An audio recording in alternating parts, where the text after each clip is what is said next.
wind howled through Hollow Ridge like a wounded animal, carrying with it the bite of early winter and the smell of pine smoke from a dozen chimneys. It was November of 1878, and the small mining town nestled in the northern Arizona mountains had already seen its first heavy snow. The wooden buildings huddled together along Main Street, their facades weathered gray by years of harsh seasons, seemed to lean into each other for warmth against the coming storm. Clara Bennett stood at her frost-covered window, watching the street below through a gap in the curtains. She'd learned to be careful about showing herself these days. 3 months had passed since Samuel died, thrashing in their bed with fever and coughing up blood, and 2 months since Sheriff Dunham had nailed that board to her door. She could still hear the echo of his hammer, each strike driving home her new status in Hollow Ridge. Unclean. The word was painted in black letters on white pine, hung at eye level where no one passing could miss it. At first, Clara had tried to tear it down, but the sheriff had returned with 2 deputies and made it clear that removing it would mean jail time, or worse. "It's for the safety of the town. Mrs. Bennett," he'd said, not meeting her eyes. "Council's orders. Can't have folks getting sick." The irony wasn't lost on her. Samuel had been sick long before the fever took him. His illness had been of a different sort, the kind that came from a bottle and left bruises on her arms, her ribs, places hidden beneath her modest dresses. But the town hadn't hung any signs for that. When he'd finally succumbed to whatever plague had eaten his lungs, the whispers started. Unnatural, they said, divine punishment. And when old Mrs. Morrison fell ill 2 weeks later, though she lived clear across town and hadn't been near Samuel in months, that sealed Clara's fate. She moved away from the window and added another piece of wood to the dying fire. The pile beside the hearth was dangerously low. Tom Bradley at the general store wouldn't sell to her anymore. Wouldn't even look at her when she'd tried to enter his establishment. She'd been surviving on the preserves she'd put up in summer, the vegetables from her root cellar, and the kindness of exactly no one. Her stomach cramped with hunger. The last of the bread had gone moldy 2 days ago, and she'd eaten it anyway, cutting away the green parts and toasting what remained over the fire. Pride was a luxury she couldn't afford anymore, though she still had enough to keep her back straight when she ventured out for water from her own well, ignoring the mothers who pulled their children inside and the men who spat on the ground as she passed. The storm was coming in earnest now. She could feel it in the way the house groaned and the temperature dropped even further.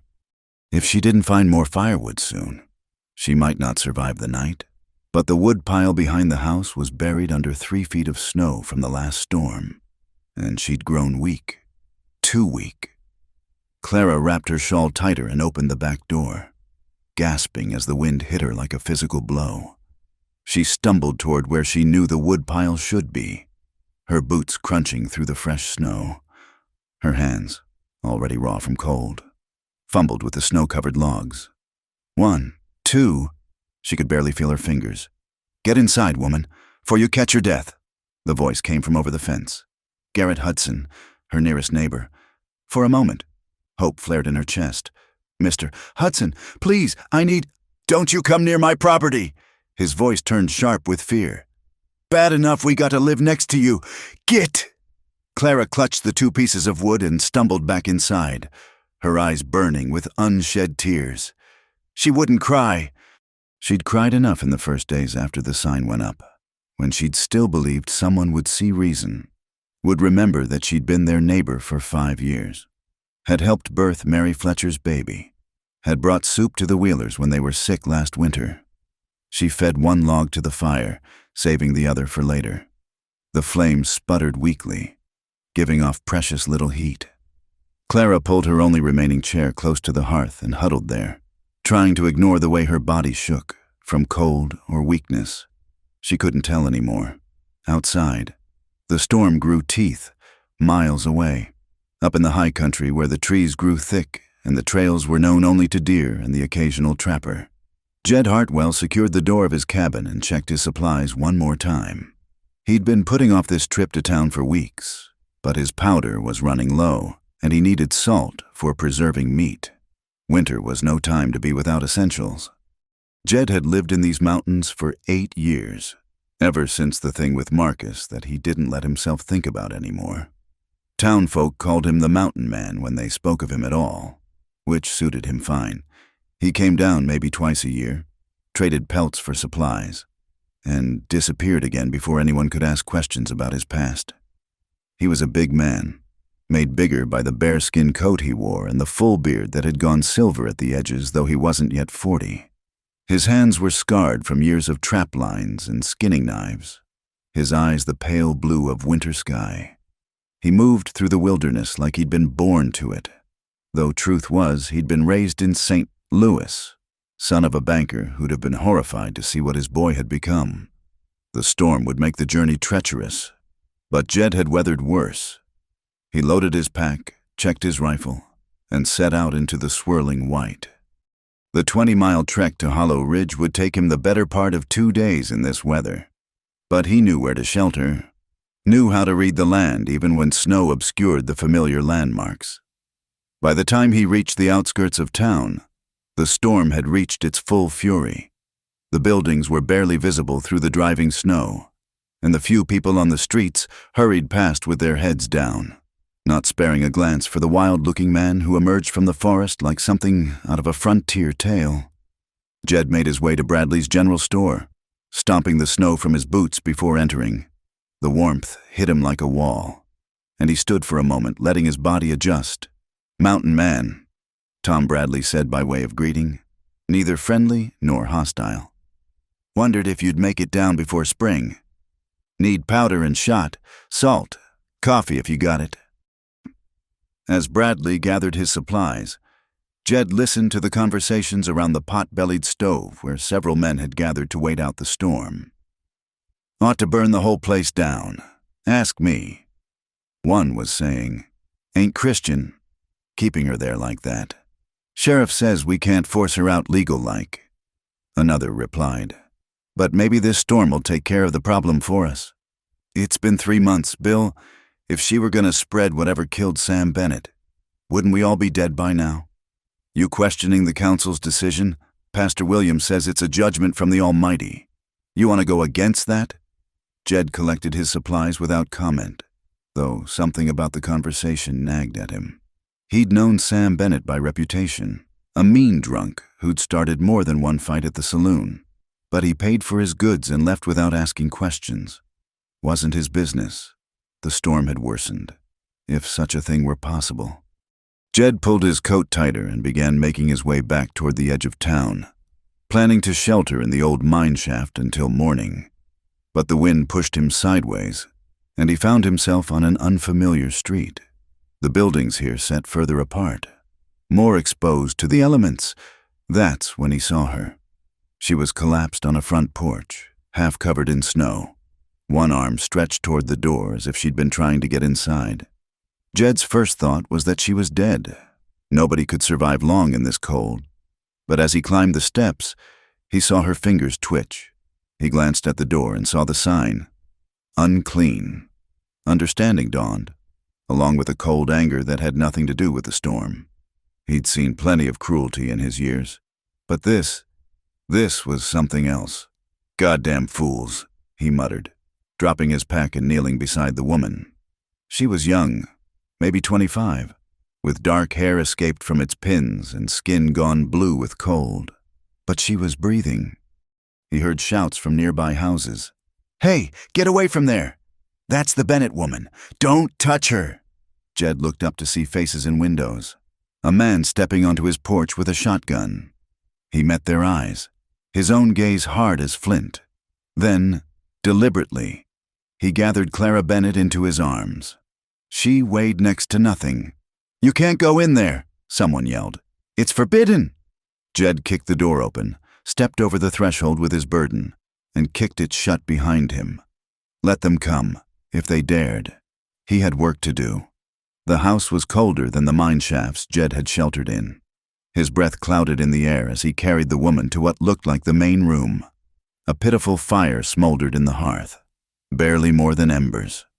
The place smelled of damp wood and desperation. He laid her on a worn settee near the fireplace and immediately set about reviving the fire. The wood basket held only one small log, cursing under his breath. Jed broke up a chair and fed it to the flames. The woman needed warmth, and furniture could be replaced easier than a life. As the fire grew, he got his first good look at Clara Bennett, beneath the blue tinge of cold. She was prettier than he'd expected, delicate features that spoke of gentler times, hands that were work-roughened but small.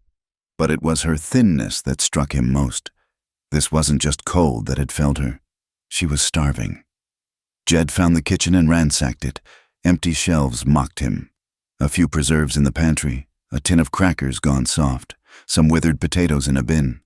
These people had condemned her to a slow death, sure as if they'd put a rope around her neck. He heard voices outside, angry and growing louder. Through the window, he could see men gathering despite the storm. 5, maybe 6 of them, including one wearing a sheriff's badge. "Mountain Man," Sheriff Dunham called out. "You come out of there right now. That house is quarantined by order of the town council." Jed ignored him. He put water on to heat and returned to check on the woman. Her eyelids fluttered, and she made a small sound of distress when he touched her forehead, checking for fever. Her eyes snapped open, brown as winter earth and wide with terror. She scrambled backward, nearly falling off the settee. "No, please, I don't have—" "Easy," Jed said, holding up his hands. "I ain't here to hurt you." Clara's eyes darted around wildly before fixing on him. A stranger, a man, in her house. She pressed herself against the back of the settee, her whole body trembling. "You shouldn't be here. The sign, I can read." His voice was gruff, but not unkind. "You are dying on your porch. Storm's bad. You need food and warmth. They'll hurt you." Her voice was barely above a whisper. "Or worse, they think I know what they think." Jed moved to the fire, adding more wood from the broken chair. "They're wrong, aren't they? You ain't sick, just starved and half frozen." Tears welled in her eyes. It had been so long since anyone had spoken to her like she was human. "I'm not sick. I never was. But Samuel, my husband, he died, and they blamed me. Said I brought something evil to this town." The pounding on the door intensified. "Hartwell, don't make us come in there." Jed's jaw tightened. He strode to the door and yanked it open, filling the doorway with his bulk. The men outside stepped back instinctively. Sheriff Dunham stood at the front, hand on his pistol, but Jed noticed he didn't draw it. "You got no right," Dunham started. "She's starving." Jed cut him off. "Freezing to death. That what passes for Christian charity in this town? She's unclean. The council—" "Your council can go to hell." Jed's voice was low, dangerous. "I've seen sick. I've seen plague. That woman ain't got nothing but hunger and cold." "Now, you can shoot me if you got the stones for it, Sheriff, but I'm going back inside, and I'm going to keep her alive. Any man tries to stop me will answer for it." Pastor Williams pushed forward, a thin man with ferret features. "This is a matter of spiritual corruption. Mountain Man, you don't understand." "I understand plenty." Jed's pale eyes fixed on the pastor. "I understand you've condemned an innocent woman to death because you're too cowardly to admit you were wrong. Take your spiritual corruption and choke on it." He slammed the door in their faces and threw the bolt. Let them stew on that. Clara had managed to sit up, watching him with a mixture of fear and wonder. "They'll come back, with more men, guns." "Maybe." Jed returned to the kitchen, rummaging through his own pack. "But not tonight. Storm's too bad, and they're too comfortable in their warm houses to risk it." He pulled out some jerky, hardtack, and a small pouch of coffee. "When's the last time you ate?" She looked away, ashamed. 2 days, maybe 3. "Christ." He set about making a simple meal, soaking the hardtack in warm water to soften it. "Eat slow. Too much too fast will make you sick." As she ate, trying to maintain some dignity despite her shaking hands, Jed explored the house. It was clean, but bare, as if things had been sold off piece by piece. In what must have been the bedroom, he found evidence of Clara's attempts to survive: mended clothes, a pile of sewing that might have been taken in for money if anyone would hire her. The bed was neatly made, but the room was ice cold. He also found evidence of Samuel Bennett. Men's clothes still hung in the wardrobe, and there were marks on the wall, fist-sized dents in the plaster. Jed had seen enough to recognize the signs. He wondered if the town knew what kind of man they were mourning. Back in the main room, Clara had finished the small meal. Color was returning to her face, though she still shivered. Jed built up the fire higher, then dragged a mattress from the bedroom and placed it near the hearth. "You'll sleep here tonight, warmer." She looked at him with those dark eyes, confusion clear on her face. "Why are you doing this?" Jed was quiet for a long moment, staring into the fire. Man shouldn't stand by and watch cruelty. Not if he can help it. "But you don't know me." "Know enough." He pulled a chair near the fire, one that hadn't been broken up yet, and settled his large frame into it. "Get some rest. I'll keep watch." Clara hesitated, then lay down on the mattress. The warmth from the fire was like a blessing, and her exhausted body demanded sleep, but fear kept her awake. "What's your name?" "Jed Hartwell." "I'm Clara." A pause. "Thank you." He grunted acknowledgement, and silence fell. Outside, the storm raged on. But inside, for the first time in months, Clara felt something like safety. She didn't trust it, didn't trust him. Not entirely. But he'd fed her, warmed her, stood between her and the men outside. That was more than anyone else had done. She dozed fitfully, waking often to find him still there, still watching. Once, she woke to find he'd covered her with what looked like his own blanket from his pack. The fire burned steady and warm. Near dawn, the storm began to die. Jed knew the respite was temporary, both the weather and the town's patience. He'd bought them a night, maybe a day. But then what? He couldn't stay here indefinitely. And if he left, they'd let her starve or worse. Clara woke as gray light filtered through the windows. She sat up slowly, still wrapped in his blanket. "You stayed all night," said I would. She studied him in the growing light. The wild hair and beard made him look fierce. But his eyes, there was something steady there, something that reminded her of bedrock. "They'll come back." "Yep." "I don't want you hurt because of me." Jed stood, stretching muscles stiff from a night in the chair. "Not your choice to make." He moved to the window, studying the street. Snow had drifted high against the buildings, but he could already see movement. "Tell me about your husband. How'd he die?" Clara's hands twisted in the blanket. He was sick for a long time, drank too much. Sometimes he'd get these rages, see things that weren't there. The night he died, he was burning with fever, coughing blood. The doctor wouldn't come, said Samuel had brought it on himself with drink. He died before morning. And they blamed you. 2 weeks later, Mrs. Morrison took ill with lung fever. She recovered, but by then the rumors had started. Said I'd brought curse to this town. Said Samuel's death was unnatural. Her voice turned bitter. They were right about that part. Nothing natural about drinking yourself to death at 32. Jed turned from the window. The anger in his gut had crystallized into something cold and purposeful. Pack what you need. Food, clothes, whatever you can carry. What? You're leaving. Today. This house is a tomb, and they mean to see you buried in it. Clara stood unsteadily. I have nowhere to go. You do now. The words surprised him as much as her, but once said, he knew them for truth. My cabin's a day's ride into the mountains. It ain't fancy, but it's warm and there's food. You'll be safe there. I can't. You don't even know me. I could be... You could be what? Cursed? Unclean? He snorted. Only curse I see is the one this town put on you. Now pack, we leave within the hour. Before she could protest further, the sound of multiple footsteps on the porch made them both freeze. Then came the pounding. Hartwell, open this door.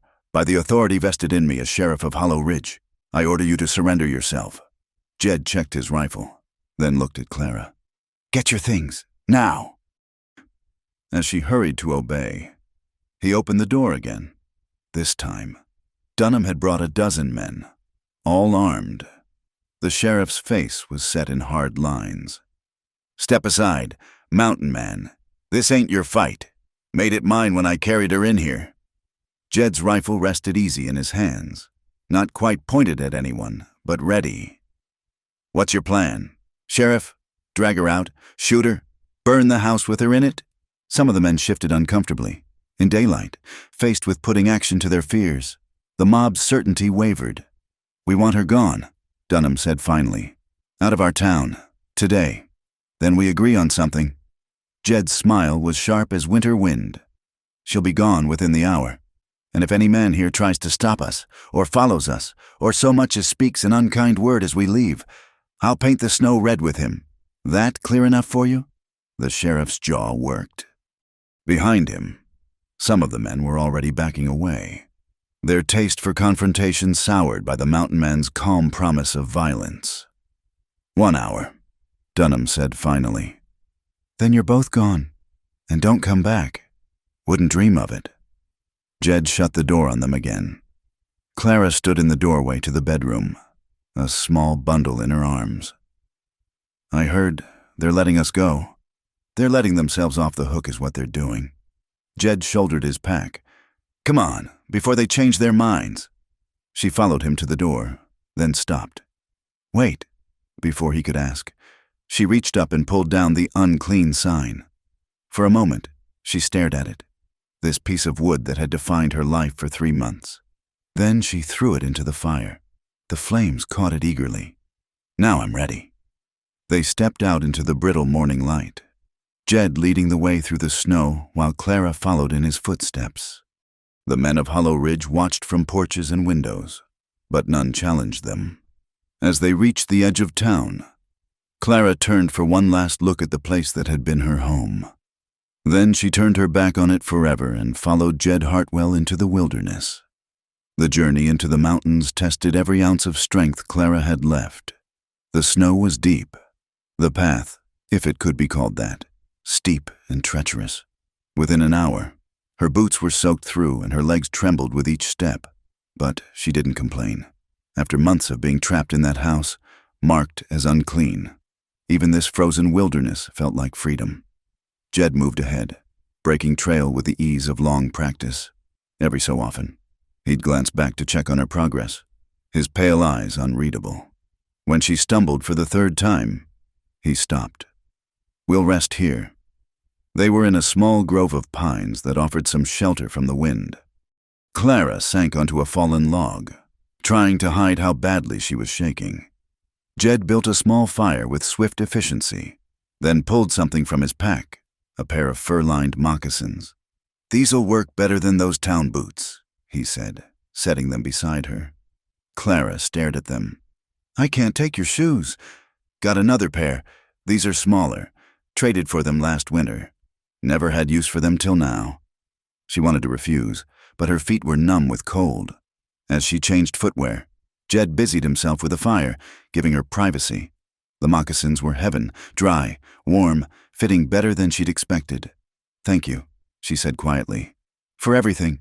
I still don't understand why." "Don't need to understand it." His voice was gruff. "World's full of cruelty.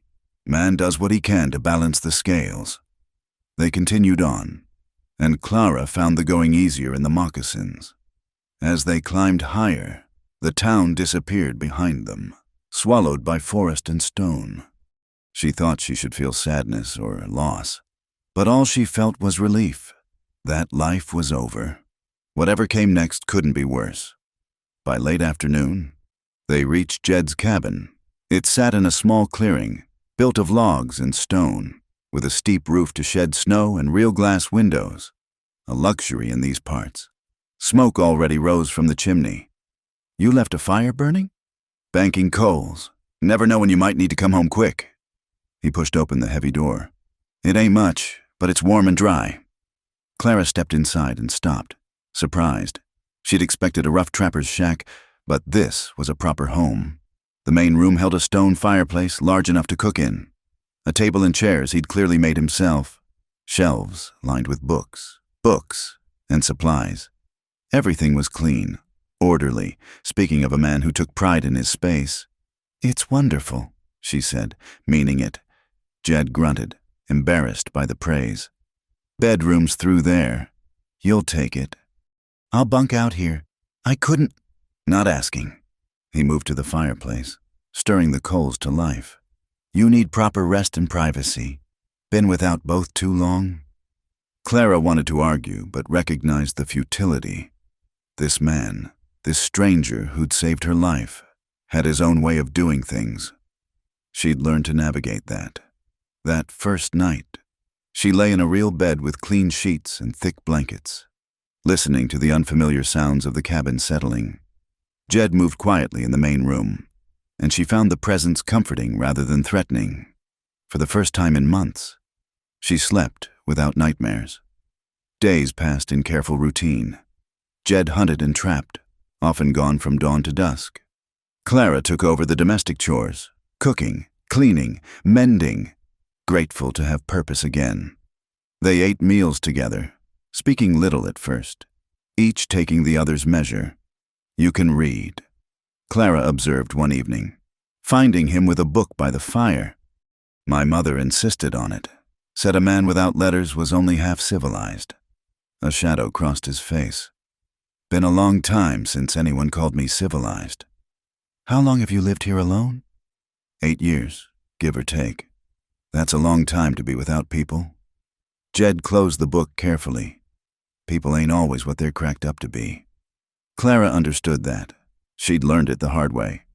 "Your family, are they back east?" "Dead, or dead to me, amounts to the same." She recognized the tone. This was a door meant to stay closed. She had her own such doors.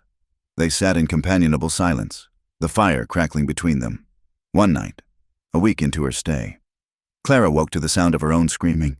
The nightmare had been vivid.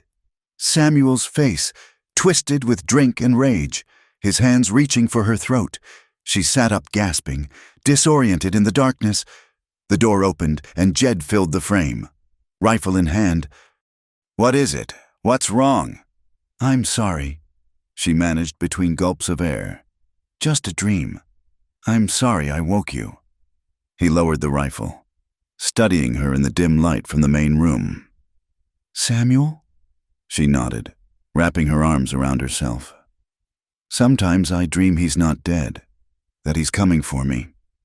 Jed was quiet for a long moment. Then he pulled the chair from the corner and sat down. Rifle across his knees. "Go back to sleep. I'll sit a while." "You don't have to." "Ain't the first time I've sat watch against bad dreams." Something in his voice made her think he spoke from personal experience. She lay back down, pulling the blankets up. With him there, solid and protective in the darkness, the fear gradually ebbed. "Jed?" she whispered. "Yeah?" "Was there someone who hurt you? Is that why you live alone?" The silence stretched so long she thought he wouldn't answer. When he finally spoke, his voice was low, rough with memory. "Had a partner once, Marcus. We had a freight business out of St. Louis. Grew up together, close as brothers. Trusted him with everything. Money, plans, my life." He paused. "He sold me out to bandits on the trail to Santa Fe. They were supposed to kill me, take the shipment. I survived. He didn't expect that." Clara absorbed this, understanding flooding through her. What happened to him? Nothing good. Jed's tone closed that subject firmly. "Point is, people disappoint you, betray you.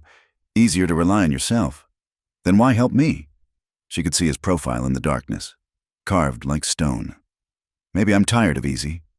The next morning, neither mentioned the night's conversation, but something had shifted between them. The careful distance they'd maintained began to close. Clara found herself humming while she worked, and once or twice, she caught what might have been a smile behind Jed's beard. 2 weeks into her stay, a blizzard trapped them inside for 3 days. The forced proximity could have been awkward, but instead, they fell into easy patterns. Clara taught him to bake proper bread. His previous attempts had been barely edible hardtack. He showed her how to clean and oil a rifle, insisting she learn to shoot. "Why? You're here to protect—" She stopped, flushing at the presumption. "I won't always be here," he said simply. "Woman should know how to protect herself." On the third night of the storm, Clara found herself telling him things she'd never spoken aloud. About Samuel's drinking, his rages, the bruises she'd hidden beneath long sleeves and high collars. About the relief she'd felt when he died, and the guilt that followed. "He wasn't always cruel," she said, staring into the fire. "When we married, he was charming, handsome. It was only after, when the mine didn't pan out and the money got tight, that he changed. Or maybe he just stopped pretending.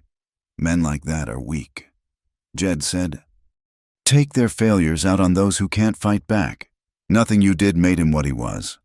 The town loved him, thought he was wonderful. Even at the end, they mourned him like a saint and painted me the devil. Town's full of fools." Clara laughed, surprising herself. It felt strange. Laughing, strange but good. "Yes, I suppose they are." The storm broke the next day, leaving the world crystalline and pure. Jed went out to check his trap lines, and Clara ventured outside to gather snow for washing. The air was so cold it hurt to breathe, but she felt alive in a way she hadn't in months. She was hanging clothes to dry by the fire when Jed returned, earlier than usual. His face was grim. "What is it?" "Found tracks, horses, maybe half a dozen. They came within a mile of here before turning back." Clara's blood chilled. "From town?" "Most likely. Probably checking to make sure we actually left." "Will they come back?" Jed hung his coat and checked his rifle with practiced movements. "Maybe, maybe not. But we'll be ready if they do." That night, Clara couldn't shake her fear. She'd begun to feel safe here, to imagine a future beyond mere survival. The thought of losing it, of being dragged back to that house with its unclean sign, made her physically ill. She found Jed sitting by the fire, cleaning his guns. Without thinking, she sat beside him on the floor, close enough that her shoulder brushed his knee. He stilled, but didn't move away. "I won't go back," she said. "Whatever happens, I won't go back there." "You won't have to. You can't promise that." He set down the gun and looked at her directly. In the firelight, his pale eyes seemed to burn. "Yes, I can." The certainty in his voice, the solid strength of his presence, broke something loose in her chest. Tears came then, all the tears she'd held back for months. Jed didn't speak, didn't try to stop her. He simply placed one large, scarred hand on her shoulder and let her cry. When the storm passed, she found herself leaning against his leg, exhausted, but somehow cleansed. "I'm sorry." "Nothing to be sorry for." She looked up at him, this man who'd saved her in every way a person could be saved. In the firelight, the harsh planes of his face seemed softer. Without thinking, she reached up and touched his beard, feeling the coarse hair beneath her fingers. He went very still. "Clara, I know," she whispered. "I know we're strangers. I know I'm nothing but trouble for you, but He caught her hand in his, enveloping it completely. For a moment, they stayed frozen like that, balanced on the edge of something neither quite dared to name. Then he brought her hand to his lips and kissed the palm, so gently it made her heart ache. "You're not trouble," he said roughly. "You're the first good thing to walk into my life in 8 years, but you've been through hell. You need time to heal, not another man complicating things." She wanted to tell him he was wrong, that he was nothing like Samuel, nothing like complication, but she recognized the honor in his restraint, the respect he was showing her. So she simply nodded and rose, keeping hold of his hand for one more moment. "Good night, Jed. Good night, Clara." As she lay in bed that night, she could still feel the warmth of his lips on her palm. Outside, the winter wind howled, but inside, something new was beginning to grow, fragile as spring shoots beneath snow, but alive with possibility. Spring came slowly to the mountains, but by late March, the snow began its retreat. Clara had been with Jed for 4 months now, and the cabin had become home in a way the house in Hollow Ridge never was. They'd fallen into rhythms as natural as breathing, him tending his traps and hunting, her keeping house and working the small vegetable garden she'd insisted on starting. It was a morning in early April when everything changed. Clara was kneading bread dough, humming an old hymn her mother used to sing, when she heard Jed's voice from outside. "Clara, come see!" She wiped her floury hands and stepped onto the porch. Jed stood by the woodpile, and at his feet was a deer, but not dead. The young doe lay on her side, leg bent at an ugly angle, eyes rolling with pain and fear. "Caught in a deadfall trap, not one of mine." His voice held a note of anger. "Probably been there all night." Clara knelt beside the creature, her heart aching. "Can we help her?" "Legs broke. Kindest thing would be to end it quick." "No." The word came out sharper than she intended. "Please, let me try." Jed studied her face, then nodded slowly. Together, they carried the deer into the small lean-to attached to the cabin. Clara fashioned a splint from straight branches while Jed held the animal still, speaking to it in low, calming tones she'd never heard him use before. Over the following weeks, they nursed the deer together. Clara named her Hope. Jed rolled his eyes at the sentimentality but didn't protest. The shared purpose brought them closer, working side by side in the confined space, hands brushing as they tended their patient. One evening, as Clara changed the deer's dressing, she became aware of Jed watching her with an intensity that made her pulse quicken. "What?" she asked, not looking up. "You got a gentle way about you, even after everything." "Everything. What he did to you, what the town did, would have made most people hard, bitter."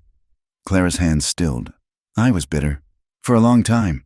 But bitterness is like drinking poison and hoping someone else will die." She looked up, meeting his gaze. "You taught me that." "I never said—" "Not in words. But I watch you. Jed Hartwell, you had every reason to become cruel after what was done to you. Instead, you chose solitude. And when you found me dying on that porch, you chose kindness." Something shifted in his expression, a vulnerability she'd only glimpsed before. He reached out, tucking a strand of hair behind her ear. His fingers lingered against her cheek. "Clara, I know what you're going to say." She whispered, "That I need time, that I'm not ready. But it's been 4 months. Jed, I'm not the same broken woman you carried in from the cold." "No," he agreed, his thumb tracing her cheekbone. "You're not—" The deer made a soft sound, breaking the spell. They pulled apart, but the air between them remained charged. That night, Clara lay awake thinking about the feeling of his hand on her face, the way his eyes had darkened when he looked at her. Hope the deer recovered slowly but surely, the day she finally stood on her own. Clara laughed with pure joy, and Jed caught her around the waist, spinning her in celebration. When he set her down, they were close, her hands on his shoulders, his arms still around her. "Jed," she breathed. This time, he didn't pull away. His kiss was careful at first, as if she might break, but Clara pressed closer, her fingers tangling in his hair, and careful became something else entirely. When they finally parted, both breathing hard, she saw wonder in his eyes. "I didn't mean for this," he said roughly. "I did." She touched his face, marveling at the permission to do so. "I've been meaning for this for weeks now." He caught her hand, pressing it flat against his chest where she could feel his heart racing. "Clara, I don't know how to be with someone. Not anymore. Maybe not ever." "Then we'll learn together." They released Hope back to the wild on a morning bright with spring sunshine. The deer bounded away without a backward glance, and Clara felt a pang of loss mixed with satisfaction. "She'll be all right," Jed said, reading her mood as he'd learned to do. "I know. It's just, I'll miss taking care of her. Plenty of things need taking care of around here." He paused, then added quietly, "Including me, maybe?" Clara smiled, leaning into his solid warmth. "I think I can manage that." Their relationship deepened with the warming weather. They worked together to expand the garden, Clara teaching him about herbs and vegetables while he showed her wild plants that could supplement their diet. In the evenings, They sat close by the fire, sometimes talking, sometimes just being together. The first time they made love. It was during a thunderstorm that shook the cabin walls. The electricity in the air seemed to arc between them as they sat by the fire, and when lightning illuminated the room, Clara saw her own desire reflected in Jed's eyes. "Are you sure?" he asked, even as she pulled him toward the bedroom. "I've never been more sure of anything in my life." It was nothing like her experiences with Samuel, those rough, selfish encounters that left her feeling used and empty. Jed touched her like she was precious, took his time learning what pleased her, held her afterward as if he couldn't quite believe she was real. When she woke in his arms the next morning, she felt whole in a way she'd never known was possible. They were washing dishes together a few days later, such a simple domestic scene it made her heart full, when Jed suddenly tensed. "What is it?" "Horses, coming up the trail." Clara's blood went cold. They'd had no visitors in all these months, and horses meant only one thing. Jed handed her the rifle he'd been teaching her to use. "Stay inside. Bar the door behind me." "Jed, do it!" He grabbed his own rifle and stepped onto the porch. Clara barred the door as instructed, but moved to the window where she could see. 3 riders approached. She recognized Sheriff Dunham and Pastor Williams. The third was a younger man she didn't know. "That's far enough," Jed called out when they were 20 yards away. "Hartwell," the sheriff said. "We need to talk. Talk from there." The men exchanged glances. Finally, Pastor Williams spoke up. "It's about the woman, Clara Bennett." "What about her?" "There's been developments in town. Sickness, real sickness this time. Fever, coughing, people dying. Started about a month ago." Jed's voice was flat. "And you're here to blame her for it? She's been gone 4 months." "No!" The younger man pushed forward. "That's not... We're here because we were wrong. About her. About everything." Sheriff Dunham cleared his throat uncomfortably. "Boy's right. The sickness came from the mining camp up north. Nothing to do with Mrs. Bennett.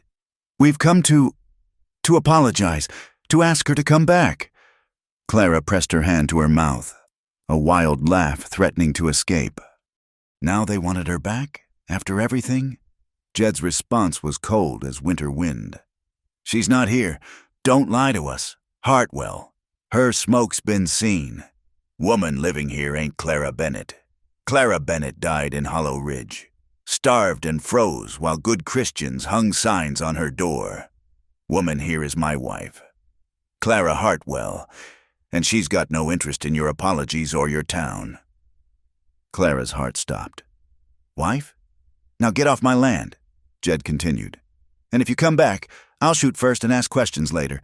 That clear enough?" The men retreated, but Pastor Williams turned back. "Please, tell her we're sorry. Tell her Tom Bradley's daughter is sick and she's asking for Mrs. Bennett. Says Mrs. Bennett was the only one who was kind to her when her mother died." After they'd gone, Clara unbarred the door with shaking hands. Jed stood on the porch, still watching the trail. "Your wife?" she asked softly. He turned to her, uncertainty in his eyes. "Figured it might make them leave us alone. If you object." She stopped his words with a kiss that left no room for doubt. When they parted, she was crying and laughing at once. "Clara Hartwell," she said, testing the name. "I like the sound of that." "Could make it real," he said roughly. "If you wanted. There's a traveling preacher comes through the valley sometimes. Or we could go to the county seat." "Is that a proposal? Jed Hartwell?" He pulled her close, resting his forehead against hers. "It's whatever you want it to be. All I know is I want you here, today, tomorrow, all the days after, my wife in truth. Not just in name. Yes," she whispered. "Yes to all of it." They were married 2 weeks later by the traveling preacher, with only the mountains as witnesses. Clara wore her best dress, carefully mended but clean, and wildflowers in her hair. Jed had trimmed his beard and put on his least patched shirt. When the preacher pronounced them man and wife, Jed kissed her with a tenderness that made her knees weak. That night, as they lay entwined in their bed now, truly, Clara traced patterns on Jed's chest. "Do you ever think about going back?" she asked. "Not to Hollow Ridge, but to civilization?" "No." His answer was immediate. "Do you?" She considered. "Sometimes I think about little Mary Bradley. She must be so frightened. But then I remember how her father looked at me like I was diseased, how her mother crossed the street to avoid me, and I think they made their choices. Don't mean you can't have compassion for the child." "No," Clara agreed. "But I can have compassion from here, where I'm safe, where I'm loved." Jed's arms tightened around her. It was still hard for him to say the words, but he showed his love in 1,000 ways. The chair he'd carved for her, the books he'd traded furs for because he knew she'd missed reading, the way he looked at her like she'd hung the moon. "Never thought I'd have this," he said into the darkness. "Thought that part of my life was over." "What part?" "The part where I could trust someone, love someone, be loved back." Clara rose up on her elbow to look at him. "You are loved, Jed Hartwell, more than you know." He pulled her down for a kiss that led to other things, and conversation was forgotten in the sweet exploration of marriage still new and wondrous. Outside their cabin, spring bloomed full and verdant. The garden Clara had planted showed the first green shoots of promise, and in the lean-to where they'd nursed hope, a pair of birds had built a nest, new life taking root where healing had happened. Clara stood on the porch one morning, watching the sunrise paint the mountains gold, and felt peace settle into her bones. She'd lost a life of comfortable misery in Hollow Ridge. She'd gained something infinitely more precious, a life of sometimes hard but always honest love in these mountains, with a man who'd saved her in every way a person could be saved. When Jed joined her, wrapping his arms around her from behind, she leaned back into his solid warmth. "No regrets?" he asked, as he did sometimes, still not quite believing his good fortune. "Only one," she said, and felt him tense. "I wish we'd found each other sooner." He relaxed, pressing a kiss to her hair. "We found each other when we were meant to, when we were ready." Clara turned in his arms, looking up at the man who'd become her everything. Then no regrets at all.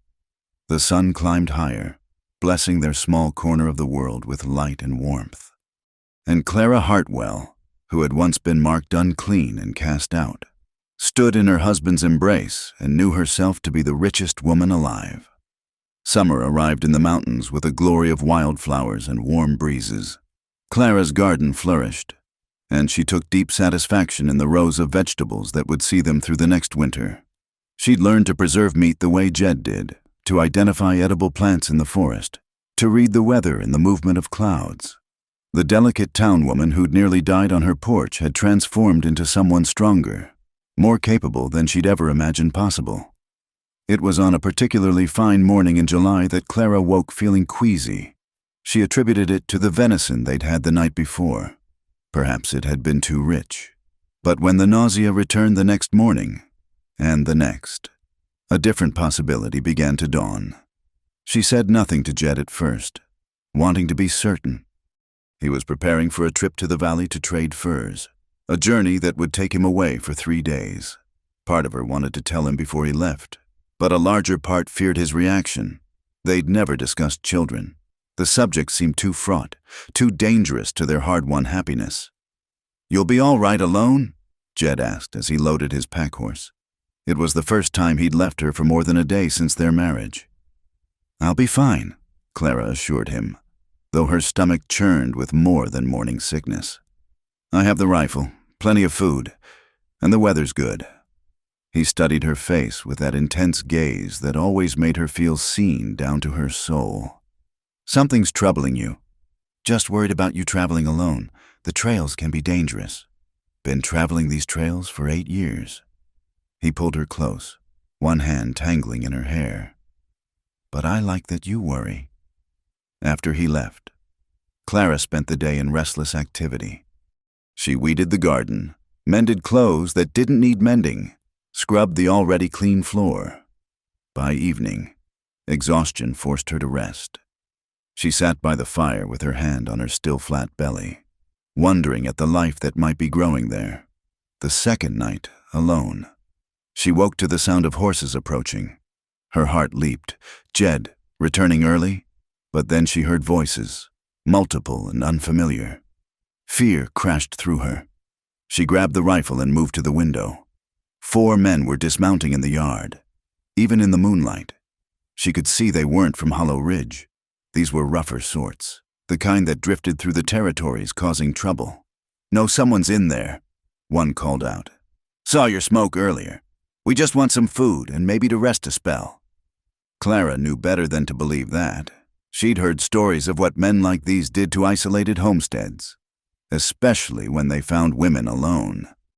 "This house is protected," she called back, trying to make her voice strong. "My husband will return any moment with several men. You'd best move on." Harsh laughter greeted this. "Nice try, Mrs. We've been watching. Your man left yesterday. Alone." Her blood turned to ice. They'd been watching, waiting.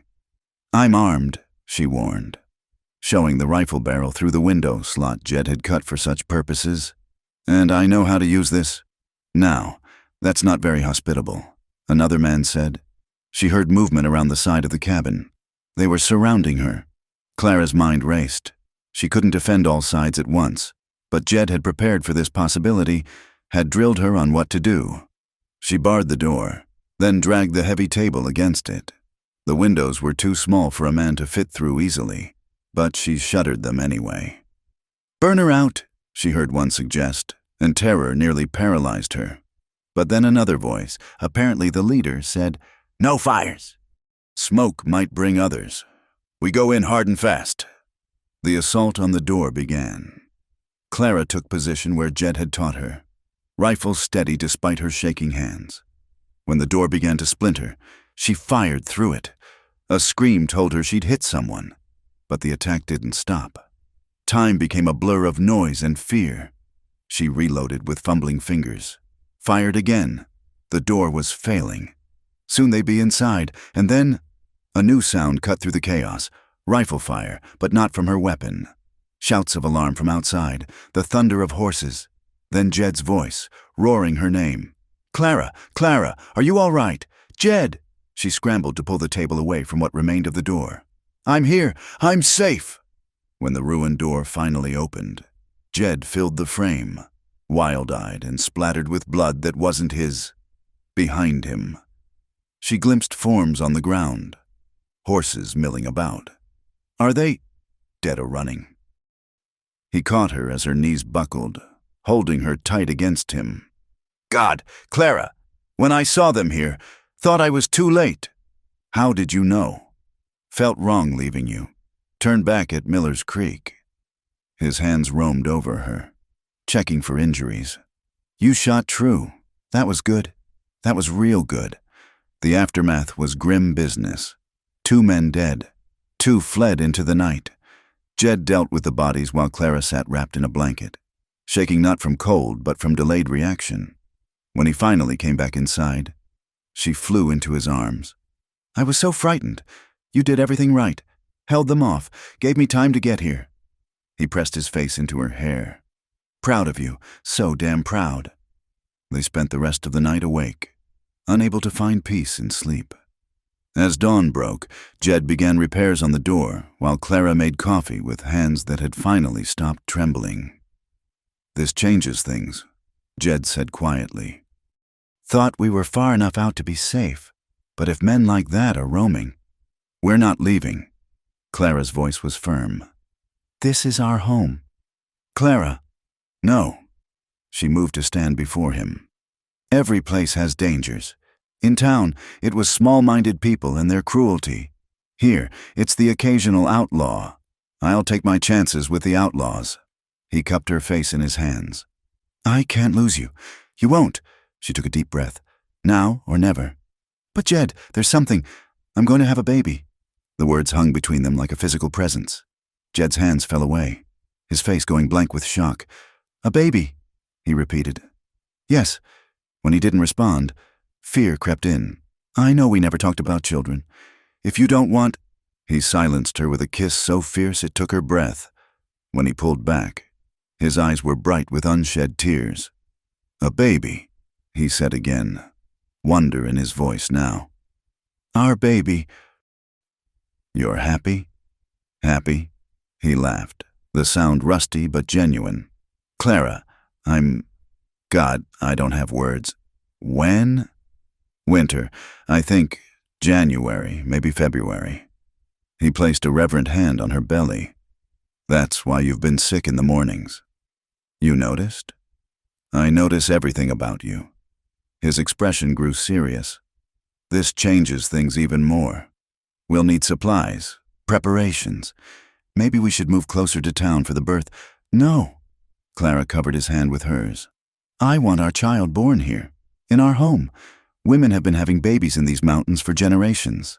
Not my woman, not my child. The possessiveness in his voice should have rankled, but instead, it warmed her. There's a midwife in the valley, Mrs. Kowalski. She'd come if we sent word. Jed pulled her close, cradling her as if she were made of spun glass.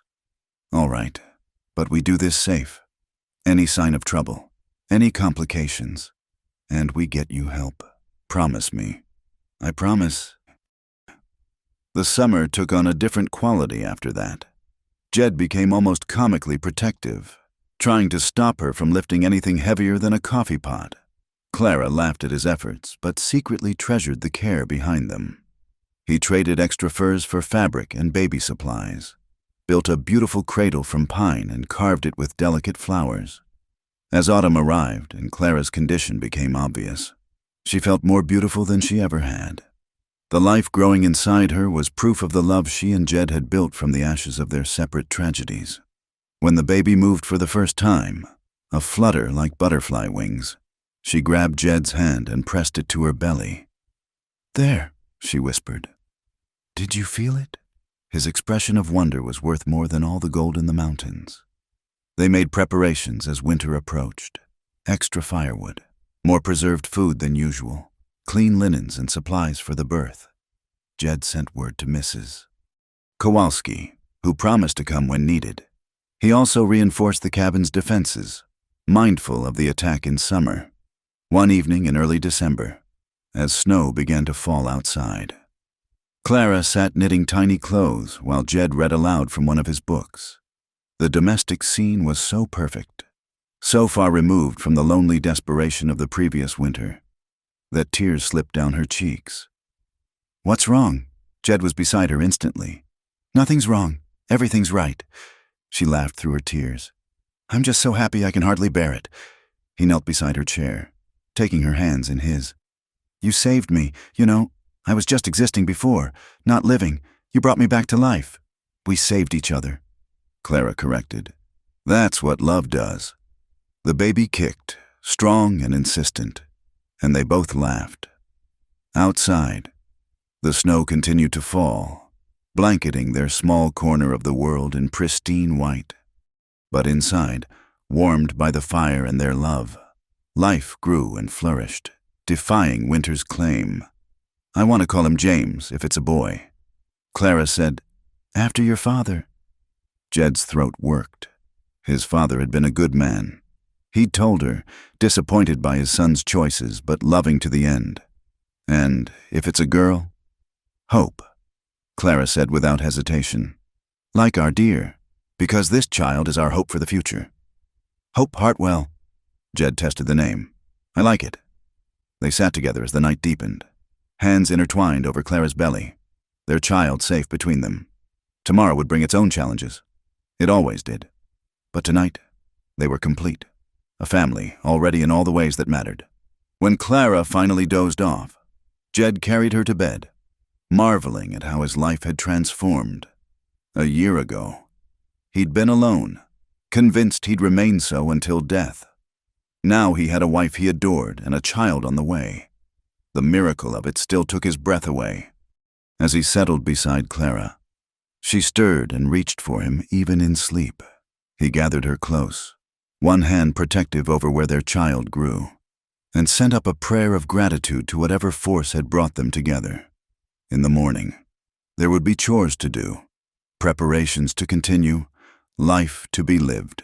But for now, in the quiet of their mountain home with snow falling soft outside. Jed Hartwell held his entire world in his arms and knew himself blessed beyond measure.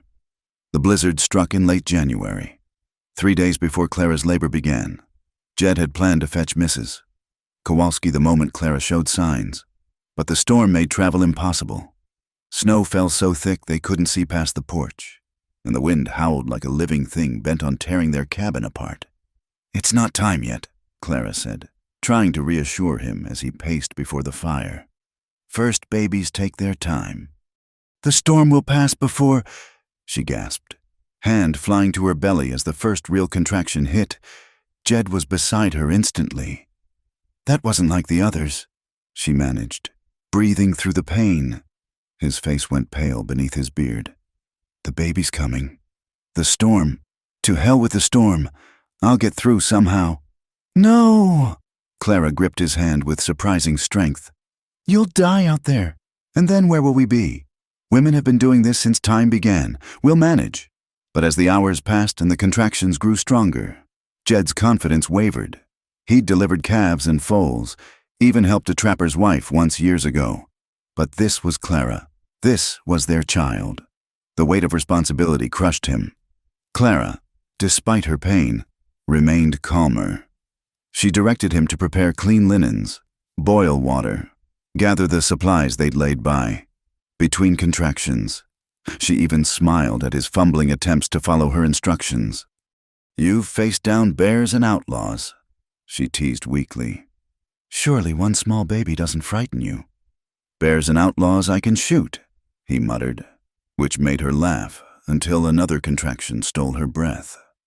Night deepened, and still the storm raged. Clara's labor progressed slowly, each pain worse than the last. Jed held her hand, wiped her face with cool cloths, whispered encouragement when she cried out. He'd never felt so helpless or so in awe of another person's strength. "Tell me about the first time you saw me," Clara gasped between contractions, needing distraction. "Half frozen on your porch," Jed said, smoothing damp hair from her forehead. "Thought you were already gone. Then you moved, just barely, and I knew I had to save you." "My guardian angel with a mountain man's beard. Hardly an angel." He kissed her temple. "But I'd fight heaven and hell to keep you safe." The hours blurred together. Clara dozed between contractions while Jed kept vigil, adding wood to the fire, checking that everything was ready. The storm finally began to ease near dawn, but by then, Clara was deep in her labor, past the point where he could leave even if the weather cleared. "I can see the head," Jed said, trying to keep his voice steady. "Dark hair like yours." Clara bore down with the next contraction, a sound escaping her that was part scream, part determination. Jed had seen her face danger with courage, but this was different, primal and powerful. "That's it," he encouraged. "You're doing fine, just a little more." 2 more pushes, and suddenly the cabin filled with a new sound, the indignant wail of their child. Jed caught the slippery body, his hands shaking as he cleared the baby's mouth and nose. Is the baby?" "Perfect," Jed managed, his voice thick. "She's perfect.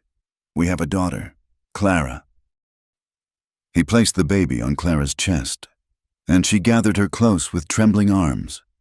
The infant's cries quieted as she found her mother's warmth, and Clara wept openly, overwhelmed by love and relief. "Hope," she whispered. "Our little Hope." Jed tended to the aftermath with more confidence than he'd felt during the birth, following Clara's exhausted instructions. Soon, mother and child were clean and comfortable, the baby nursing while Clara leaned against Jed's strong shoulder. "She's so small," he marveled, touching one tiny fist with a finger. Hope's hand opened and closed around it, holding tight. "Look at that. She's already got a grip, like her father," Clara murmured. "Strong, like her mother," Jed corrected. "Brave." The storm cleared by afternoon, leaving the world crystalline and new.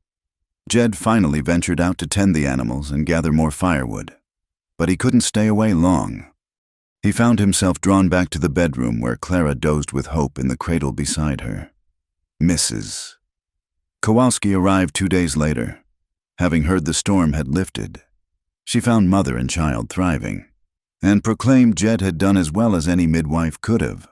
"Though you look like you aged 10 years in one night," she observed with a knowing smile. "Felt like 20. Jed admitted. Life with an infant transformed their quiet routine. Hope was a good baby, alert and curious, but she still needed feeding every few hours. Jed took to wearing her in a sling while he did chores, talking to her about everything he was doing. Clara would find them by the fire, Jed reading aloud from his books, while Hope watched him with serious dark eyes. "She's going to think Shakespeare is normal conversation," Clara teased. "Nothing wrong with raising her educated," Jed replied, adjusting Hope's blanket. "Won't have folks looking down on her for being mountain-raised."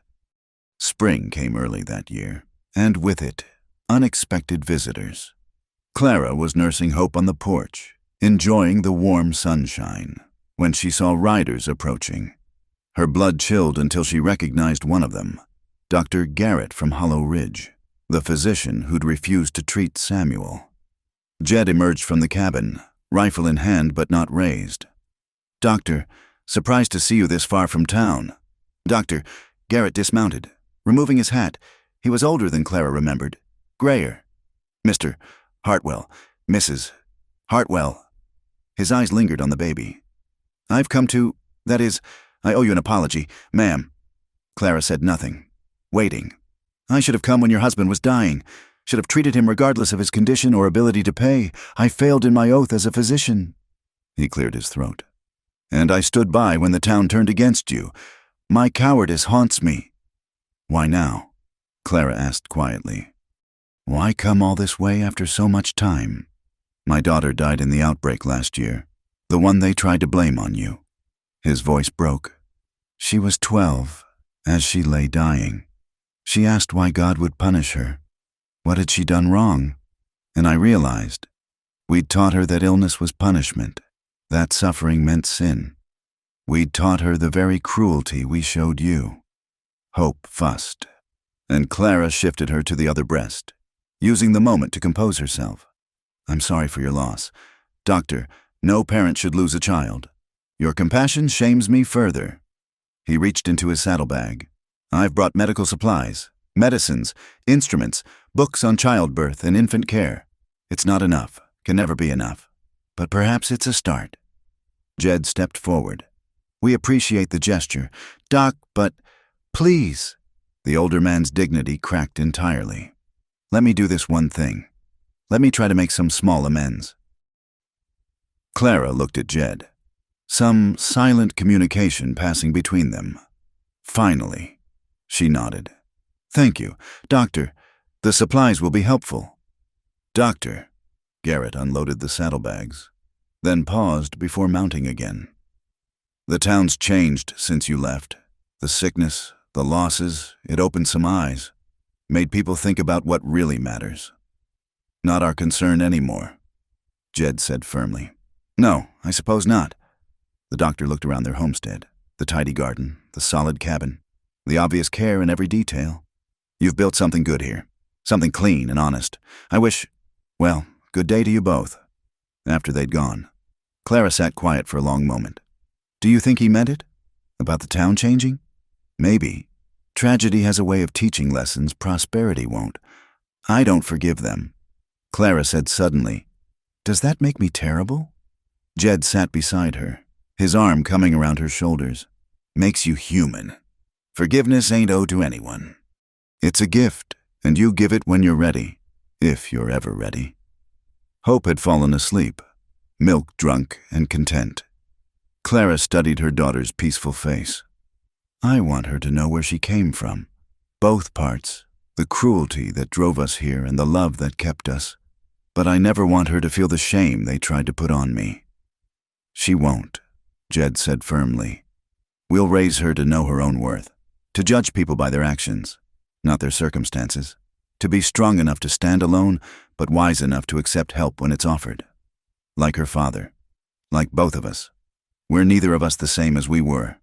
That's the gift of it. Clara, we got to become new people together." As summer progressed, they settled into the rhythm of life with a child. Hope grew round and happy, laughing at everything, especially her father's beard.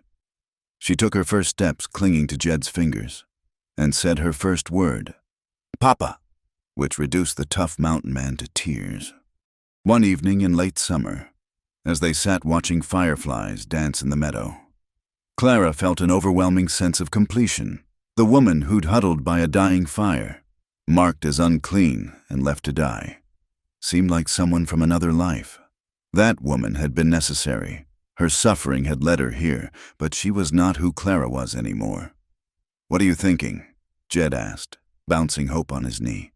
"How far we've come, both of us, and how glad I am for the journey. Hard as it was.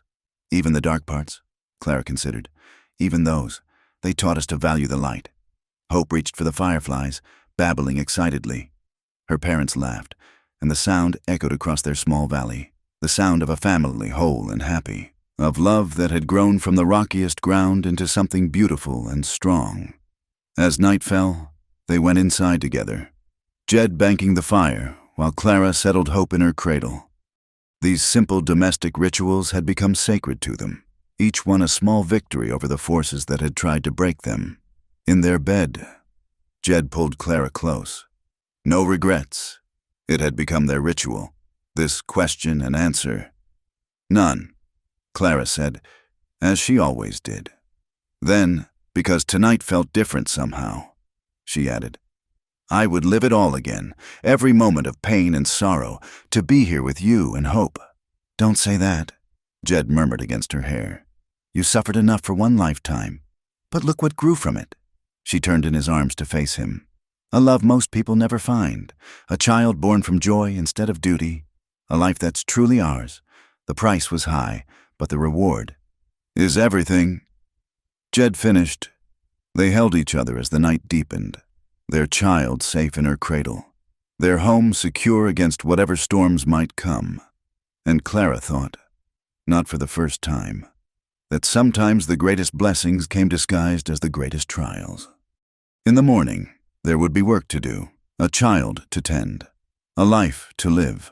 But for now, in the quiet darkness with her husband's heartbeat steady beneath her ear, Clara Hartwell rested in the profound peace of a woman who had lost everything and, in losing it, had found her true home. Autumn painted the mountains in shades of gold and crimson when Clara first noticed something was wrong. The familiar morning queasiness, the tender breasts, the bone-deep exhaustion that went beyond caring for an active toddler. She knew the signs now, but this time they filled her with dread rather than joy. Hope was barely 18 months old, still nursing, still needing constant attention. The memory of her difficult birth haunted Clara, the hours of agony, the fear in Jed's eyes, the knowledge that they'd been lucky. What if their luck didn't hold? She kept her suspicions to herself for 2 weeks, watching Jed play with Hope in the evening light, seeing the contentment in his face. How could she burden him with this worry? But secrets sat poorly between them now. After all they'd built on honesty.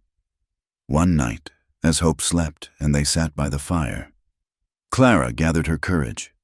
"Jed, I think I'm with child again." His hands stilled on the rifle he was cleaning. When he looked up, she saw her own fears reflected in his pale eyes. "You're certain?" "As certain as I can be without Mrs. Kowalski's confirmation." He set the rifle aside carefully and moved to kneel before her chair. Taking her hands, "How do you feel about it?" The question surprised her.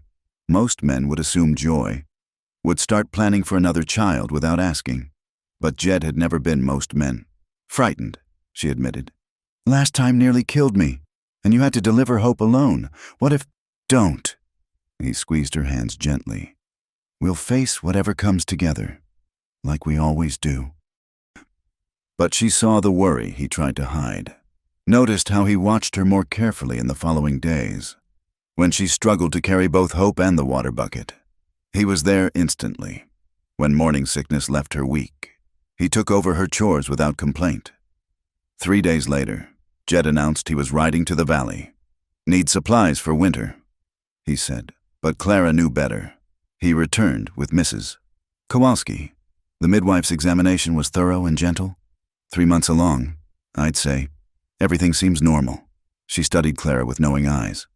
But you're worried about more than the physical, aren't you? Clara nodded, unable to voice her fears with Jed hovering anxiously nearby. It's natural, Mrs. Kowalski said. After a hard birth, the mind remembers. But your body is strong, you've proven that, and this time, we'll be better prepared. She left them with herbs for the sickness and instructions for Jed. But that night, Clara woke to find their bed empty. She wrapped a shawl around her shoulders and found Jed on the porch, staring into the darkness. "Talk to me," she said softly, settling beside him. He was quiet for so long she thought he wouldn't answer. Then, "I can't lose you. Clara, that night Hope was born, when you were in such pain and I couldn't help. I've never been so scared." "I'm scared too," she admitted. "But we can't live in fear. We've faced everything else together. This is different. This is—" He scrubbed a hand over his face. "What if I fail you? What if something goes wrong and I can't—" Clara turned his face toward her, making him meet her eyes. "You've never failed me. Not once. You saved my life, gave me a home, a family. You delivered our daughter in a blizzard. You are the strongest man I know. Jed Hartwell." He pulled her close, burying his face in her hair. "I'm only strong because of you." They held each other as the night wind whispered through the pines, drawing comfort from their shared warmth. Finally, Jed spoke again. "We'll go to town for the birth. Stay at the boarding house near Doc Garrett's." Clara stiffened. "No, Clara, I won't go back there. Not to have our child in the place that nearly killed me." Her voice was fierce. "Our children are born free. Jed, here, in our home." He wanted to argue. She could feel it, but he knew her well enough to recognize when her mind was set. "Then we bring help here, Mrs. Kowalski stays with us the week before. I'll pay whatever she asks." Agreed. As her pregnancy progressed, the dynamics of their little family shifted. Hope, sensing change, became clingy with Clara and demanded more attention. Jed took over much of her care, carrying her on his shoulders while he worked, teaching her the names of plants and animals, telling her stories by the fire.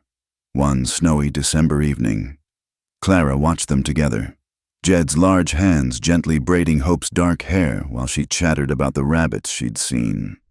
The sight made her heart ache with love and fear in equal measure. "Mama sad?" Hope asked, toddling over to pat Clara's cheek with a sticky hand. "No, sweetheart, Mama's happy." She pulled Hope onto what remained of her lap. "You're going to be a big sister soon. There's a baby growing in Mama's belly." Hope's eyes went wide. She patted Clara's rounded stomach. "Baby. That's right. My baby?" Jed chuckled. "Well, you'll have to share with Mama and Papa." Hope considered this, then nodded solemnly. "Share." But as winter deepened and Clara grew heavier, the strain began to show. She tired easily. Her back ached constantly, and Braxton Hicks' contractions sometimes doubled her over. Jed's worried hovering intensified, which irritated her even as she understood it. The breaking point came in late January. Clara had insisted on helping with laundry despite Jed's protests. As she lifted the heavy pot of water, pain lanced through her belly. She cried out, dropping the pot, hot water splashing across the floor. Jed was there in an instant, catching her as she swayed. "That's it, you're done. Bed rest until the baby comes. I can't just lie in bed for weeks. You can and you will." His voice was harder than she'd ever heard it. "I won't watch you risk yourself out of stubborn pride." They glared at each other, two strong wills clashing. Then Hope, frightened by the tension, began to cry. The sound broke the standoff. "All right," Clara said quietly, "but I'll go mad with nothing to do." Jed's expression softened. He settled her in bed, cleaned up the water, then returned with Hope and an armload of books. "Then we'll keep you busy." The next weeks passed in a strange suspension. Clara directed household tasks from bed while Jed managed everything else with surprising efficiency. Hope appointed herself Clara's helper, bringing her toys and reading to her from picture books in gibberish that made them all laugh. Mrs. Kowalski arrived in early February, pronouncing Clara healthy but warning against any exertion. This baby's bigger than Hope was. Might come faster, might not. Nature has her own timing. 3 nights later, Clara woke to a familiar cramping. She lay still, timing the pains, not wanting to wake Jed for false labor. But when her water broke with the 3rd contraction, she knew. "Jed," she shook his shoulder. "It's time." He came awake instantly, all his careful preparations clicking into place. Within minutes, he had the fire built up, water heating, and was waking Mrs. Kowalski in the main room. This labor was different from the first, faster, more intense. Clara barely had time to adjust to one pain before another crashed over her. She tried to stay quiet, mindful of Hope sleeping nearby. But soon, that became impossible. "Let her wake," Mrs. Kowalski said calmly. "Children should know that life comes with effort. Jed, take the little one to the kitchen." But Hope, once awake, refused to leave her mother. She sat at the head of the bed, patting Clara's hair with a solemn concentration. "Mama, okay," she announced. "Baby coming." The next contraction made Clara cry out, and Hope's lip trembled. Jed moved to take her, but Clara gripped his hand. "No, let her stay. She's part of this family." So Hope stayed, her presence oddly comforting. When Clara struggled, the toddler would pat her cheek and say, "Brave mama, strong mama," words she'd heard Jed say, now offered as a gift. The baby came with the dawn, a boy this time, larger than Hope had been, with lusty cries that filled the cabin. Mrs. Kowalski placed him on Clara's chest, and Hope leaned in for a closer look. "Baby brother," she announced, then kissed his head with surprising gentleness. Jed, who'd been Clara's stalwart support through the night, suddenly sat down hard, tears streaming into his beard. "A son! Clara, we have a son!" "James," Clara said softly, touching the baby's cheek. "James Samuel Hartwell." Jed looked up sharply. "Samuel?" He was a troubled man, but he brought me here. Without him, I'd never have found you. She reached for Jed's hand. "Our son will carry the name forward into something better." Mrs. Kowalski stayed 3 days, ensuring mother and baby were thriving. Hope appointed herself James's protector, bringing him her favorite toys and singing tuneless songs when he cried. "You've got a good helper there," the midwife observed. "Some children resent new babies, but not that one. She has a generous heart," Clara said, watching Hope carefully touch James's tiny fingers. Like her father, after Mrs. Kowalski left, they settled into the rhythm of life with 2 children. It was harder than Clara had anticipated. James was colicky, Hope jealous despite her initial acceptance, and late winter storms kept them confined to the cabin. One particularly difficult night, with James crying for hours and Hope refusing to sleep, Clara found herself weeping from exhaustion and frustration. Jed took James from her arms, bouncing him against his shoulder. "Go outside," he said firmly. "Just for a few minutes. Clear your head." "I can't leave." "You can. Go." Clara stumbled onto the porch, gulping in the cold night air. The stars were brilliant overhead, the mountains silvered with moonlight. She stood there, letting the peace wash over her, remembering another night when she'd stood on a porch, dying. How far she'd come. When she went back inside, Jed had both children calm, James sleeping in his arms. Hope curled against his side as he told her a quiet story. He looked up at Clara with such love it took her breath away. "Better?" "Yes." She settled beside them, completing their circle. "I'm sorry I fell apart. Nothing to apologize for. You're doing the work of 3 people. Something's got to give sometimes." As winter gave way to spring, life gradually became easier. James's colic eased. Hope accepted her role as big sister with increasing pride, and Clara found her strength returning. She watched her children play in the sunshine, Hope showing James the flowers, though he was too young to understand, and felt that bone-deep contentment that comes from surviving trials together. One evening, as they sat on the porch watching the sunset, Hope in Jed's lap and James nursing contentedly, Clara said, "I think our family is complete." Jed looked at her with understanding. You sure? 2 children feels right. More would be. She searched for words. We've been blessed twice. I don't want to tempt fate. Then we're complete. He reached over to take her hand. More than I ever dreamed of having. Do you think about it sometimes? What your life would be if you hadn't come down that mountain that night? Every day, he said simply. And every day I thank God for the storm that brought me to you. Hope had fallen asleep against his chest, and James finished nursing, milk drunk and content. Clara looked at her family, her rough, tender husband, her fierce daughter, her peaceful son, and knew herself wealthy beyond measure. No regrets? Jed asked softly. Only one, Clara said, and smiled at his look of concern. I wish everyone could be as happy as we are. He brought her hand to his lips, kissing each finger. That's a wish worth having. The stars came out one by one, and still they sat, unwilling to break the spell of perfect contentment. Inside waited chores and responsibilities, the endless work of life. But for now, for this moment, they had everything, each other, their children, their hard-won happiness. It was more than enough. It was everything. 5 years passed in the rhythm of seasons and growth. Hope, now nearly 7, had her mother's dark hair and her father's steady gaze. James, at 5, was a whirlwind of energy with Jed's pale eyes and Clara's gentle heart. The cabin had expanded, a second room added for the children, a larger garden, a proper barn for the animals they'd acquired.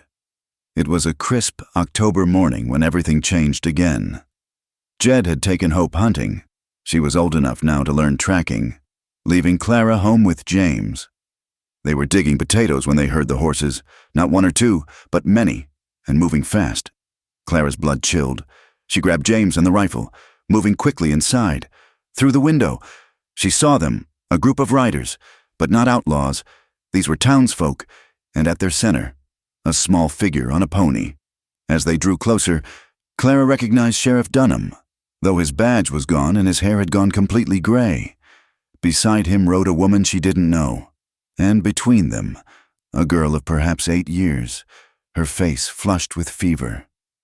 Clara stepped onto the porch, rifle ready but not raised. Sheriff.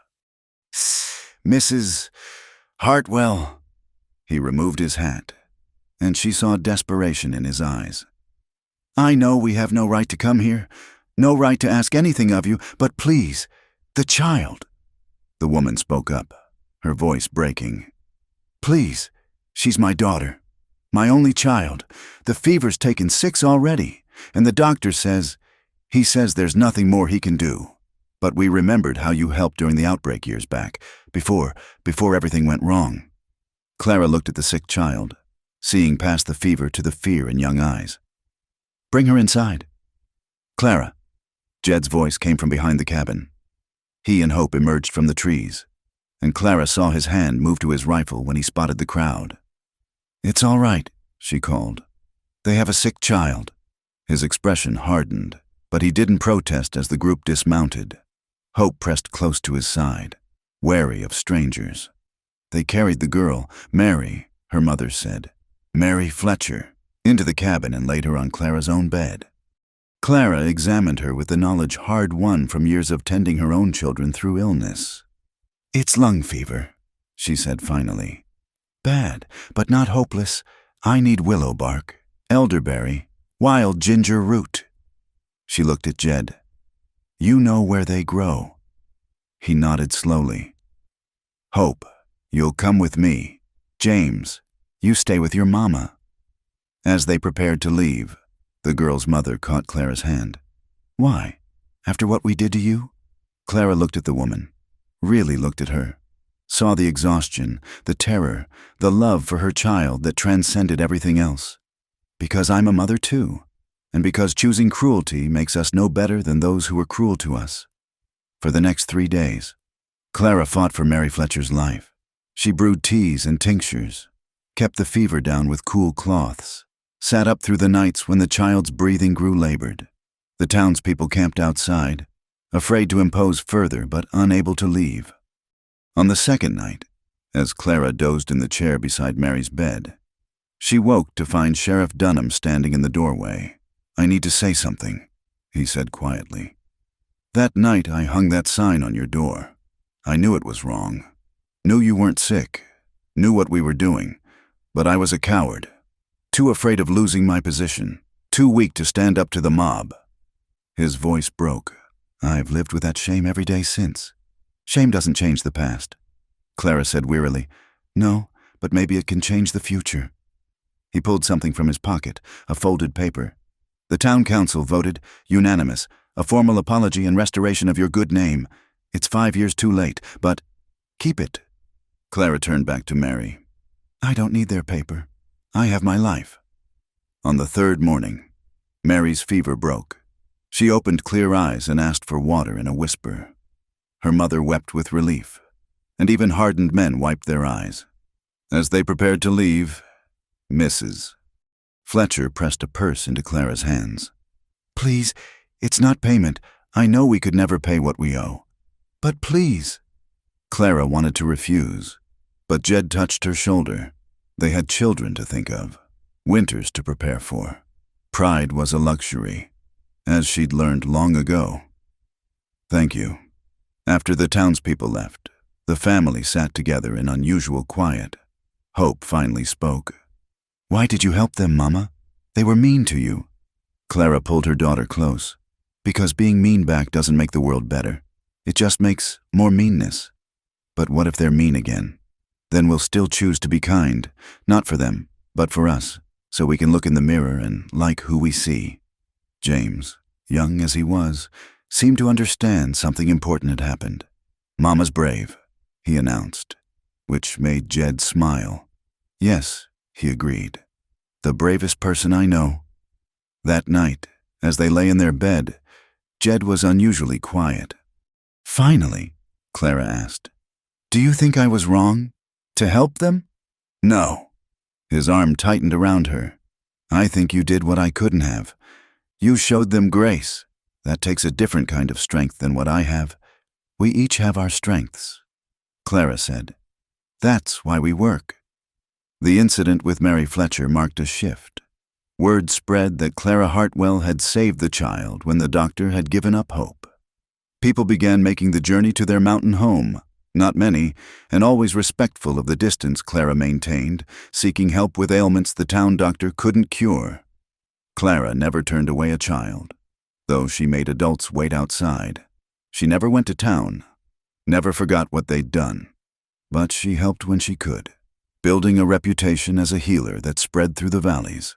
One spring day, as Clara worked in her expanded herb garden with both children helping, a lone rider approached. It was Pastor Williams, though much aged and riding slowly. Jed intercepted him before he could reach the house. "Pastor, Mr. Hartwell, I'm not here to cause trouble. I'm dying, cancer. The doc says I've come to make my peace." He dismounted with difficulty and approached Clara where she stood with her children. "Mrs. Hartwell, I've come to tell you that I was wrong. That sign, those words, they were born of fear and ignorance, not faith. I perverted God's message of love into one of judgment." He paused, struggling. "I don't ask for forgiveness. I ask only that you know I've spent these years trying to undo the harm I caused. The church preaches acceptance now, not condemnation." Clara studied him, this man who'd called her unclean, who'd turned the town against her. She saw his trembling hands, the shadow of death in his eyes, the genuine remorse in his bearing. "I'm glad you've changed your teaching," she said finally. "That matters more than any apology." He nodded, understanding he'd received what grace she could offer. As he turned to go, Hope tugged on Clara's skirt. "Mama, he's sick. Shouldn't you help?" Clara hesitated, then called out, "Pastor, I have a tea that might ease your pain. Not cure, but comfort." His eyes filled with tears as she handed him a packet of herbs. "More than I deserve. Most mercy is," Clara said simply. After he left, Jed shook his head in wonder. "I'd have sent him away with nothing. 5 years ago, so would I. But holding on to anger is like holding hot coals. It only burns the one who carries it. As summer arrived, bringing with it their 9th anniversary, Jed surprised Clara with a trip to the valley, not to Hollow Ridge, but to the county seat where they'd married. They left the children with Mrs. Kowalski and spent 2 days feeling young again, walking streets where no one knew their story, buying supplies and small luxuries. On their last evening, as they dined at the hotel, Jed raised his glass. To my wife, who saved me in every way a man can be saved. And to my husband, who carried me across the threshold when the world said I was untouchable. They drank, and Clara felt the last of the old pain dissolve. The past would always be part of their story, but it no longer defined them. When they returned home, they found their children playing by the creek, Hope teaching James to catch minnows. The cabin stood solid against the mountain backdrop, smoke rising peaceful from the chimney. Their garden flourished. Their animals grazed contentedly. Their life spread before them like a quilt made of many patches, some dark, some bright, all necessary to the whole. That night, as tradition demanded, Jed asked, "Any regrets?" Clara looked around, at her children sleeping safe in their beds, at the home they'd built with love and labor, at the man who'd chosen her when the world cast her out. "No," she said, meaning it completely. No regrets at all. The next morning dawned bright and clear. Hope helped Clara with breakfast while James fed the chickens, arguing with the rooster as he always did. Jed worked on a new chair, carving flowers into the back. His hands, once used mainly for trapping and hunting, had learned gentleness. As Clara watched her family begin another ordinary day, she thought about the woman she'd been, desperate, dying, marked as unclean. That woman had been necessary to create this one, but oh, the journey between them. Sheriff Dunham had been wrong that day he'd hung the sign. She wasn't unclean. She never had been. She was human, flawed and strong, capable of great love and great forgiveness. She was a mother, a wife, a healer, a survivor. She was Clara Hartwell, and her life was good. The sun climbed higher, blessing their small homestead with warmth and light. And in the garden, where Clara had planted seeds of hope in rocky soil, everything bloomed in abundance, proof that with patience, courage, and love, even the harshest ground could yield beauty. Jed found her there among the herbs, humming the hymn her mother used to sing. He wrapped his arms around her from behind, and they stood together, watching their children play. "Thank you," he said suddenly. "For what?" "For saying yes. That day I asked you to leave with me, for taking the chance on a broken-down mountain man with nothing to offer but a cabin and his heart." Clara turned in his arms, reaching up to touch his beloved face. "You offered me everything, a new life, a real love, a future." She smiled. "Besides, I have a fondness for mountain men, especially ones who carry women across porches despite the signs on their doors." He kissed her then, there in the garden with the sun warm on their faces and their children's laughter floating on the breeze. And Clara knew, with a certainty that comes from surviving the worst life can offer, that she was exactly where she belonged. The sign that once marked her door was long burned to ash, but the love that had carried her across that threshold, that would last forever. Well, friends, that's where we'll leave Clara and Jed Hartwell, happy in their mountain home with their children and their hard-won peace. Thank you kindly for listening to this tale of love blooming in the harshest ground.